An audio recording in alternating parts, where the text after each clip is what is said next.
Welcome back. It's time for First Call, when the BNN Bloomberg viewer gets an opportunity to put a question directly to an investing professional. Today, that's Brianne Gardener of Velocity Investment Partners, Raymond James. And Jimmy is on the line from Welland, Ontario. He's caller number one. Jimmy, thanks a lot for calling. What's your question to Brianne? All right, Paul. I have a question for Brianna this morning following your articulate narrative this morning and feelings around the market, the emotional integrity, etc. I'm calling about bird construction, what your professional expert opinion might be, maybe your insights towards adding this to a portfolio. Thank you. Thanks, Jimmy.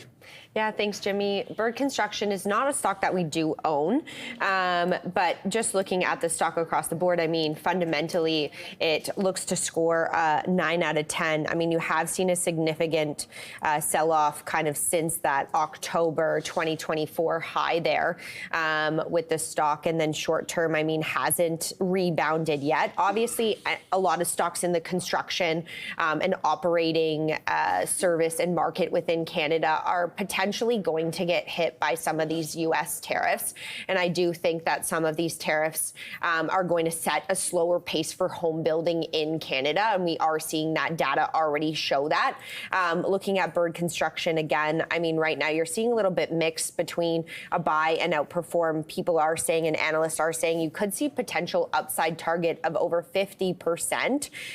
Again, that is quite a strong return. I will add it to my watch list, but for me, it is still on a downward trend, and I haven't seen that reversal yet. And I would just be a little bit cautious from an entry point standpoint, just waiting and see with these tariffs. Okay, and Jimmy, I can tell you Bay Street analysts are positive on the stock. There are 8 analysts who cover the stock. 7 say buy.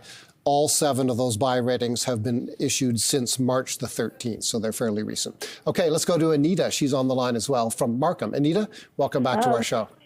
Good morning, Paul and Brianne. Thank you for taking my call. Mine is a rather general question. Brianne, could you recommend the sectors that I should be buying on the dip, if at all I should be buying right now? I'm at my wit's end with this market. I thought I was well diversified, but I was a little biased towards tech stocks, and they have gone down steeply. So I was just wondering, I need your advice as to what I should be doing right now. I'll hang up and listen to you. Thank you. Yeah, thanks, Anita.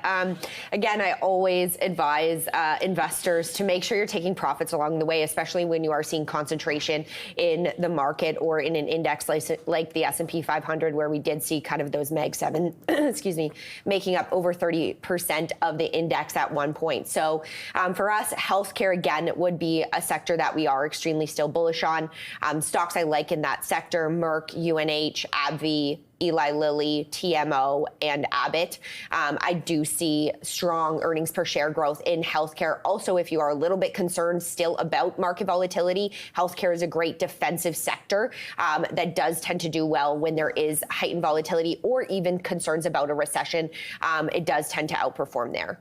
Thanks, Anita, for your question. Let's go to an email. This email comes from our viewer, Rob. Subject is Capital Power, ticker symbol CPX on the TSX. I got in cheap in 2024 for $37.50. Have enjoyed a great return. It recently pulled back from its high in late January from $61 to $51. What are your thoughts going forward in 2025 with the U.S. tariffs now in place?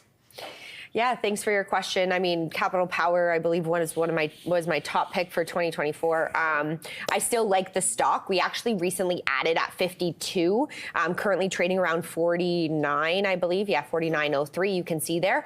Yes, has experienced a sell-off, but we are still bullish on the stock. Continue to hold it. Again, recently we are still collecting a nice dividend yield of about 5% in it. Again, ranks 9 out of 10, even from a value perspective. And we see about 35% upside from here in the stock. So again, a company that we are still holding and have recently added to. Okay, and I can tell you, Rob, that 8 analysts say buy on Capital Power, 3 say hold, and only 1 says sell. Let's go back to the phones. Daniel is in Markham, Ontario. Daniel, thank you for your call. Hi, Paul. Hi, Brianne. May I have your thoughts on Dollarama? Is Dollarama on your watch list personally and for your client's portfolio to buy? And if so, what is a good entry point to buy? And also your value score. And as usual, Brianne, great host, great guest, and Paul, great host. Thank you. Thanks, Daniel. Thanks, Daniel, for the question. Yes, Dollarama. I do like Dollarama. We continue to hold Dollarama.